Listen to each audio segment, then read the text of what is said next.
Baik, assalamualaikum warahmatullahi wabarakatuh. Perkenalkan, nama saya Mara Fajrin, NIM 31. Di sini saya akan meneruskan penjelasan yaitu mengenai dinding sel dan membran plasma. Yang pertama yaitu dinding sel. Nah, saya pasti yakin kalian semua pasti masih ingat mengenai dinding sel ya. Yaitu dinding sel adalah bagian paling luar dari sel tumbuhan dan merupakan bagian yang membedakan antara sel tumbuhan dengan sel hewan. Nah, jadi dinding sel itu hanya ditemukan pada sel tumbuhan. Ya lah. Di sini kita membahas dinding sel karena pelajaran kita mengenai struktur pengembangan tumbuhan. Next yaitu setelah terjadi pertumbuhan sekunder, dinding sel ini dibagi menjadi 3, yaitu pertama ada 3 lapisan ya. Pertama yaitu lamela tengah, kedua dinding primer, dan ketiga adalah dinding sekunder. Yang pertama yaitu lamela tengah, yaitu merupakan perekat sel satu dengan sel yang lain apabila beberapa sel pembentuk jaringan. Nah, lapisan ini tuh terdiri dari zat pektin. Pada tumbuhan karyo biasanya lamela tengah itu bisa mengalami lignifikasi, yaitu atau bisa mengalami penebalan. Yang kedua yaitu dinding primer. Dinding primer merupakan dinding yang pertama kali terbentuk selama sel dalam fase perkembangan. Dan lapisan ini tuh tersusun atas zat selulosa, zat pektin, hemilulosa, dan kadang-kadang juga bisa mengalami lignifikasi, sama seperti lamela tengah.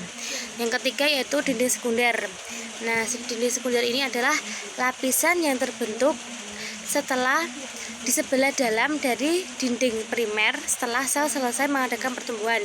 Jadi dinding sekunder itu adalah terusan dari dinding primer seperti itu. Nah, lapisan itu tersusun dari zat selulosa, hemilulosa, dan lignin. Dia juga bisa mengalami penebalan. Tapi di dinding sekunder ini tidak ditemukan zat pektin. Beda dengan lamela tengah dan dinding primer, dia bisa ditemukan zat pektin, tapi pada dinding sekunder ini tidak bisa ditemukan zat pektin. Nah, ini gambarnya teman-teman. Nah, ini buat untuk yang bawah ya. Nah, itu gambarnya lamela tengah. Nah, di dinding sekunder ini ada 3 lapis, yaitu S1, sekunder 1, sekunder 2, dan sekunder 3. Kemudian itu di bawahnya ada dinding primer seperti itu.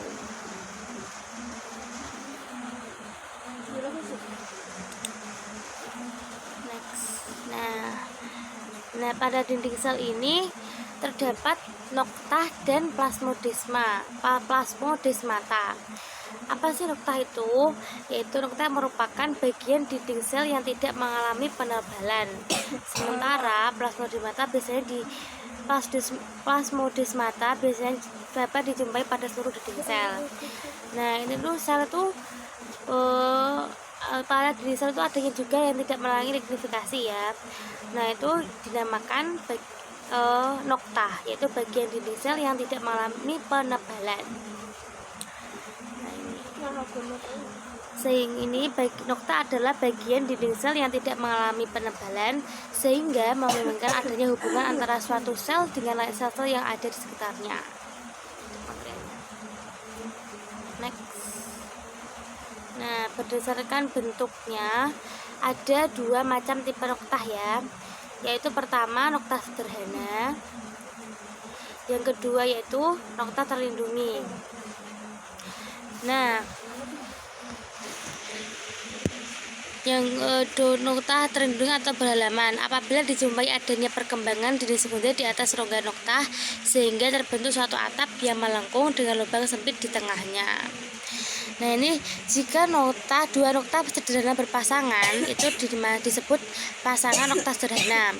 Nah, apabila kedua noktah yang lain terlindungi berpasangan itu disebut dengan noktah terlindungi atau berhalaman. Jika salah satu pasangan noktah adalah noktah sederhana dan noktah terlindungi, maka ini disebut pasangan noktah setengah terlindung. Jika noktah tidak mempunyai pasangan pelengkap, pada sel terdekatnya atau berhadapan dengan ruang intraseluler, maka disebut dengan noktah buncu. Nah, kalau dia tidak ada pasangannya, yaitu noktah buncu seperti itu. Nah, ini ada gambarnya, yaitu gambar pasangan noktah bercabang dan noktah sederhana seperti itu. Itu strukturnya. Next yaitu plasmodesmata. Nah, seperti tadi yang dijelaskan, hubungan antara protoplasma sel yang satu dengan protoplasma sel sekitarnya. Nah, hubungan ini terjadi melalui untaian protoplasma yang disebut dengan plasmodesmata. Nah, jamaknya itu adalah plasmodesmata. Seperti itu. Nah, itu tuh pada sel hidup itu terdapat pada noktah ya. Pada sel hidup itu terdapat plasmodesmata seperti itu, yaitu bagian yang menghubungkan plasma sel yang satu dengan sel lainnya, sel tetangganya seperti itu. Nah, ini plasmodesmata itu mempunyai peran tinggi dalam transportasi material dan meneruskan rangsangan dari sel satu ke sel lainnya. Nah, seperti tadi ya yang saya jelaskan. Seperti itu. Nah, selanjutnya yaitu mengenai membran plasma. Membran plasma adalah selaput tipis yang terdiri dari lapisan ganda fosfolipid dengan gumpalan-gumpalan protein. Sebagian gumpalan protein yang menempel di permukaan lapisan fosfolipid, sedangkan lainnya menembus lapisan fosfolipid. Yang satu tuh yang menempel itu di permukaan lapisan fosfolipid yang protein polimer ya. Yang lainnya itu menembus lapisan fosfolipid, yaitu protein integral. Saya yakin kalian pasti sudah tidak asing dengan kata-kata fosfolipid, protein polimer, protein integral. Nah, ini gambarnya.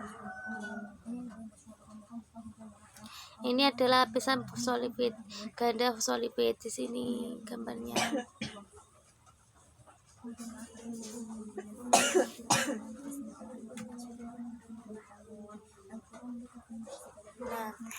Nah, protein varikut tidak melekat erat pada permukaan membran sehingga mudah terlepas, mengandung asam amino dengan rantai hidrofilik dan yang menyebabkan adanya interaksi dengan air di sekelilingnya. Nah, kalau hidrofilik itu dia bersahabat dengan air.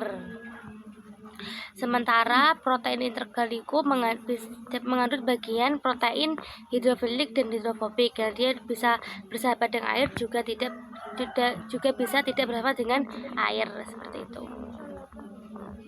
Nah, itu penjelasan saya. Nah, sekian penjelasan saya mengenai membran plasma dan dinding sel. Jika ada kesalahan mohon maaf, dan selanjutnya akan dijelaskan oleh teman saya. Terima kasih. Wassalamualaikum warahmatullahi wabarakatuh.